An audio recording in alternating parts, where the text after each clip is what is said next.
pani tréneri, obidvaja ste pri svojich mužstvách teda počas riadnej časti. Myslím, pán Hapal minus 2 zápasy. Tam chýbali v úvode. Poprosím vás ešte o zhodnotenie riadnej časti sezóny. Tak ja tie 3 mesiace musím zhodnotiť tak, že sme nedosiahli to, čo sme chceli. Zachrániť sa v lige. Prečo?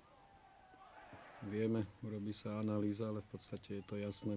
Chýbali nám body z niektorých zápasov, hlavne Zlaté Moravce doma.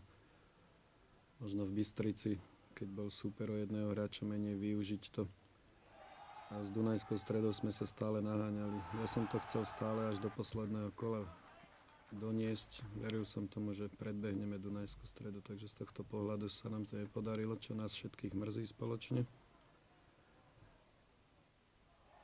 Ale Nitra vypadla, nie je prvá ani posledná, takže treba sa dať dokopy a treba to zmobilizovať. Viem, že hokej je prvý teraz v Nitre.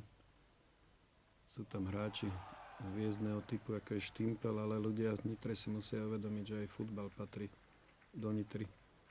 A nemôžu byť k nemu takí až ľahostajní, by som povedal, ako sú. Sú tu dôvody, ktoré poznajú Nitrančania lepšie ako ja, ale to sa musí v prvom rade čo najskôr vyriešiť a potom verím tomu, že Nitra sa vráti a bude patriť medzi kluby vždy, aké bolo.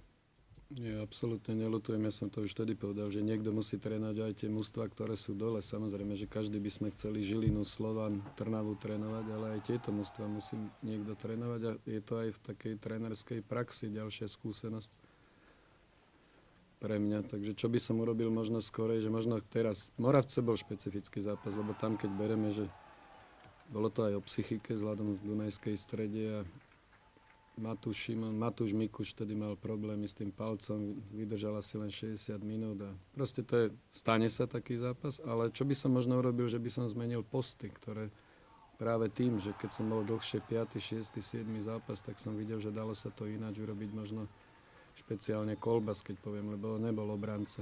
Len v tom čase som prišiel, museli sme to nejako riešiť rýchlo, takže ten čas mi chýbal určite nejaký mesiac možno. Z trénerského pohľadu, lebo my sme tu neriešili v kabíne problémy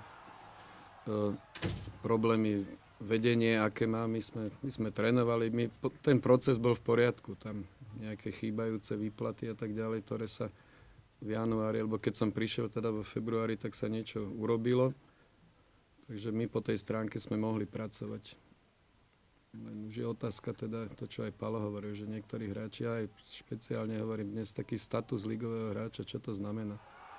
Že dnes sa dostane do ligy už kdokoľvek, to je strašné. Potom tí hráči si myslia, že ja som ligový hráč, ty si není ligový hráč, ty si len tam dostal šancu dostať ten dres.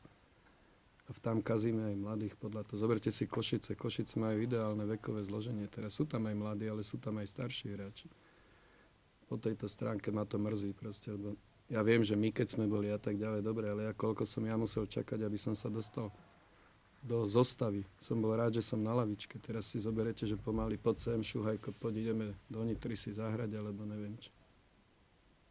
Majiteľia dnes počúvate, každý chce škrtiť, každý chce dávať mladých, tak potom čo? Tak to nazvime nejaká junior liga, alebo čo? Bez sponzorov, bez ničoho.